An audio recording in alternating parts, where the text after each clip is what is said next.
Hello investor, digital service channel पर आप सभी का दिल से स्वागत करता हूं। दोस्तों, आज इस वीडियो में हम बात करने वाले हैं ब्राइटकॉम शेयर्स के बारे में, जिसमें कई सारे निवेशक ऊपर के लेवल से फंस चुके हैं।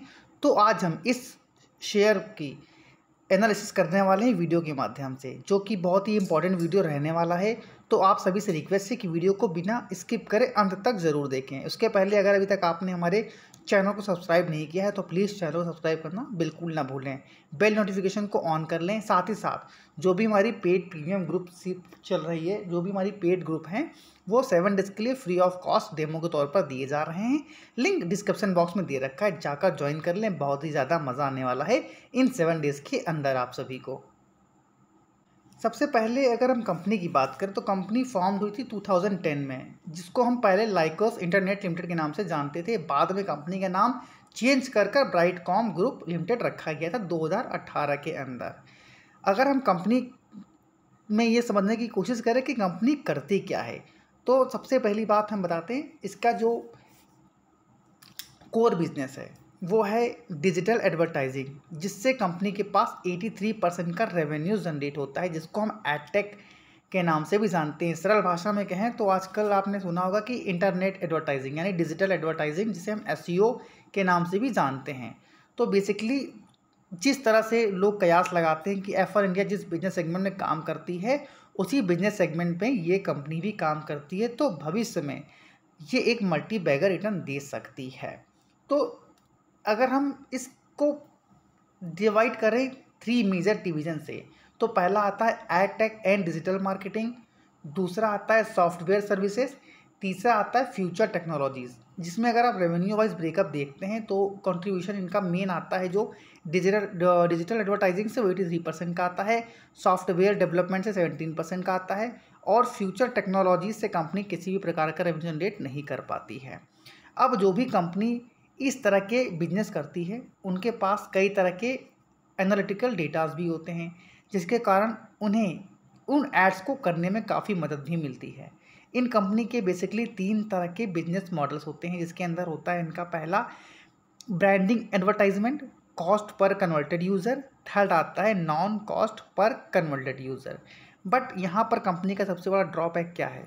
कंपनी का जो मेजर रेवेन्यू आता है वो आता है फर्स्ट और थर्ड पॉइंट से, यानी कि ब्रांडिंग एडवर्टाइजमेंट से और non cost per converted user.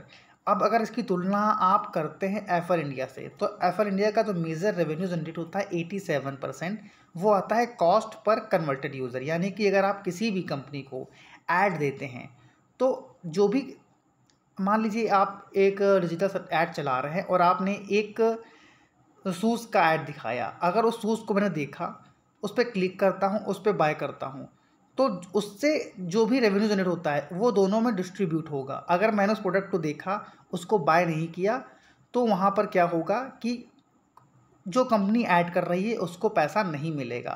तो इस मामले में अगर आप एफर इंडिया की तुलना इससे करते हैं, तो बेसिकली ये जो कंपनी है ये एक बहुत ही नॉर्मल बिजनेस सेगमेंट में काम कर रही है। जिसे हम सरल भाषा में कहें तो ये एक बहुत ही ईजिली बिजनेस मॉडल है, जिसे कोई भी कर सकता है। यानी कि जो मेन बिजनेस मॉडल है इस कंपनी का वो फर्स्ट है, यानी कि कॉस्ट पर कन्वर्टेड यूज़र्स। अगर हम इसकी तुलना एफर इंडिया से करते हैं तो ब्राइटकॉम एक बहुत ही बेसिक बिजनेस मॉडल पर काम कर रही है, जिसके अंदर अगर हम इसके प्रोडक्ट पोर्टफोलियो को देखते हैं, तो अगर आप डिजिटल मार्केटिंग से रिलेट करते होंगे, आप इसके बिजनेस को समझते होंगे, तो जिस तरह के कीज़ ये कंपनी प्रोवाइड कराती है उसके अंदर वन टैग, कोरैक, वोलॉम्प, पेनेजिया, ब्राइटकॉम, प्रॉक्सी टूल, या बहुत ही ज़्यादा बहुत ही नॉर्मल टूल्स हैं जो कोई भी कंपनी ईजिली कर सकती है। यानी कि यहाँ पर इनके बिजनेस को कंपटीशन देना बहुत ही ज़्यादा ईजी है as compare to FL India.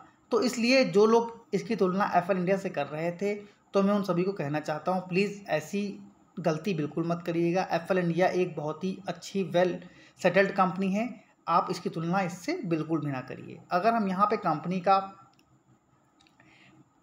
Balance sheet देखने की कोशिश करें, तो कंपनी का जो मार्केट कैप है वो 6,639 करोड़ रुपीज़ का है। स्टॉक ट्रेड कर रहा है 7 रुपीज़ के मल्टीपल पी पर। Return on capital employed 29, return on equity 21, book value 26 की करंट प्राइस 32। यानी कि अगर आप इसके बिजनेस को समझने की कोशिश कर रहे हैं, बिजनेस वाइज जो लोग सही से इस गंभीरता से इस चीज़ को नहीं समझ रहे हैं, उनको बताना चाहता हूँ एक समय में अगर आप इसके बैलेंस शीट पर नज़र डालते हैं तो बैलेंस शीट काफ़ी अच्छा साउंड कर रही है।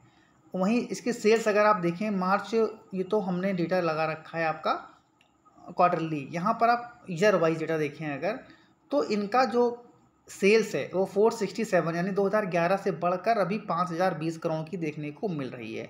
ऑपरेटिंग प्रॉफिट मार्जिन भी काफ़ी शानदार लग रहे हैं, 16% से 30% तक का। फिर बात आती है इनके नेट प्रॉफिट की। नेट प्रॉफिट भी 50 करोड़ से बढ़कर 912 करोड़ रुपीज़ का आ गया है। ईपीएस भी इनकी शानदार बढ़ रही है। लेकिन अगर आप एक नज़र में देखते हैं जो बेसिक पॉइंट्स हैं उस नज़र से देख रहे हैं तो कंपनी की बैलेंस शीट काफ़ी शानदार नज़र आ रही है। लेकिन यहाँ पर इस कंपनी का एक बहुत ही बड़ा ड्रॉबैक है जिसमें हम आगे डिस्कशन करने वाले हैं। यहाँ पर अगर आप कंपनी के रिजर्व देखते हैं तो रिजर्व भी काफ़ी शानदार देखिए बढ़ रहे हैं, 4891 करोड़ के रिजर्व है। कंपनी ऑलमोस्ट डेप्ट फ्री है, अपने कर्जे को लगातार कम कर रही है। लेकिन अब यहाँ पर एक इशू क्या आ रहा है, यहाँ पर अगर आप देखें तो इनके जो प्रमोटर ग्रुप हैं वो लगातार अपने स्टेक को कम कर रहे हैं। पहला नेगेटिव पॉइंट इस कंपनी के अंदर एक हमें ये देखने को मिलता है। दूसरा इनका जो कैश फ्लो फ्रॉम इन्वेस्टिंग है वो भी नेगेटिव में है। और non cost per converted user जो इनका है, जो इनका मेजर रेवेन्यू जनरेट हो रहा है, वो बहुत ही बुरा है, जो कि नहीं होना चाहिए था। बहुत ही बेसिक बिजनेस मॉडल है, कोई भी इसके बिजनेस को ईजिली एक्वायर कर सकता है। और तीसरा क्या है, यहाँ पर आप देखें तो पब्लिक और डीआईआईज, माफ़ करिएगा, पब्लिक और एफआईआईज लगातार अपनी हिस्सेदारी को बढ़ा रहे हैं। एफआईआईज ने अपनी हिस्सेदारी को बढ़ाकर 12.15% का कर लिया है। वहीं पब्लिक के पास 69% की होल्डिंग देखने को हमको मिल रही है। अब यहाँ जिसमें मैंने आपको एक नेगेटिव पॉइंट की बात करी थी वो है यहाँ ट्रेड रिसीवेबल। ट्रेड रिसीवेबल अगर आप नहीं समझते हैं तो मैं आपको ईजिली भाषा में बताना चाहता हूँ कि अगर आप कोई बिजनेस करते हैं, आपने उस बिजनेस को करने में 1000 रुपये लगाए और उसमें आपने 10% का प्रॉफिट जनरेट किया, यानी कि करीब 100 रुपये का प्रॉफिट आपको जनरेट होता है। वहीं पर अगर आपने उसमें उस 100 रुपये को उधार में दे दिया, यानी कि आपने 1000 रुपये लगाए लेकिन आपको भले उसमें 1100 रुपये की सेल करी हो, लेकिन उसमें जो आपके 100 रुपीज़ की सेल है वो चली गई है आपके उधार में। अगर वो पैसे आपको नहीं मिलते हैं तो उसको बोलते हैं ट्रेड रिसीवेबल, यानी कि जो पैसे आपके, माफ़ी चाहता हूँ, मिलते नहीं हैं, यानी कि जो पैसे आपके उधार में चले गए 100 रुपये, यानी कि कंपनी ने 1000 रुपये लगाया उस काम करने के लिए, जो प्रॉफिट उसको हुआ 100 रुपये का, वही उसके चले गए उधार में, और वो पैसे अगर उसके फंसे हैं तो ट्रेड रिसीवेबल के अंदर आते हैं। तो यहाँ पर जो इस कंपनी का ट्रेड रिसीवेबल है यहाँ पर लगातार बढ़ता हुआ देखने को हमको मिल रहा है। सारा डेटा दे रखा है, आप जाकर इसकी डीप एनालिसिस करिए।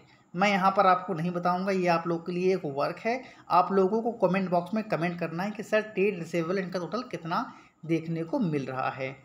और दूसरा जो मैंने पॉइंट बताया था इनका कैश फ्रॉम इन्वेस्टिंग एक्टिविटीज़, वो भी इस कंपनी का -2169 करोड़ रुपीज़ का हमको देखने को मिल रहा है।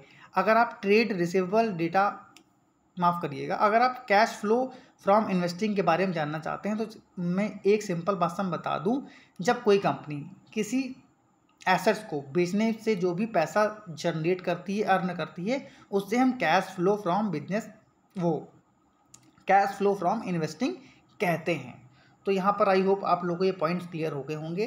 तो मैं आप लोगों से आग्रह करूँगा कि अभी इस कंपनी से थोड़ी दूरी बनाकर रखें, क्योंकि यहाँ पर आप देख सकते हैं कि इस स्टॉक ने करीब 1 साल पहले जब मैं इसको देख रहा था तो 6 रुपये के आसपास ट्रेड करता था, और इस स्टॉक के अंदर हमको 204 रुपीज़ के ऊपर के हाई भी लगते हुए देखने को मिले थे।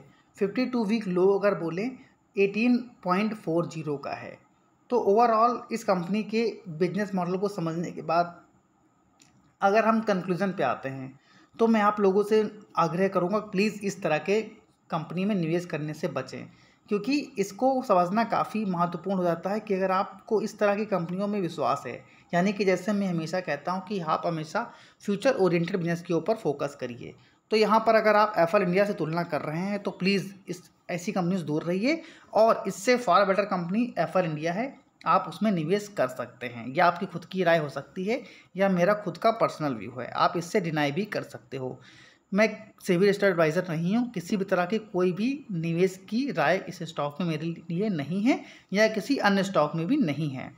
तो प्लीज़ कोई भी इन्वेस्टमेंट करने से पहले खुद की रिसर्च या अपने फाइनेंशियल एडवाइज़र की सलाह जरूर ले लें। आई होप आप लोगों को ये वीडियो पसंद आया होगा। वीडियो पसंद आया है तो प्लीज़ चैनल को सब्सक्राइब करना बिल्कुल ना भूलें। मिलते हैं अपने नेक्स्ट वीडियो में, तब तक के लिए जय हिंद, जय भारत।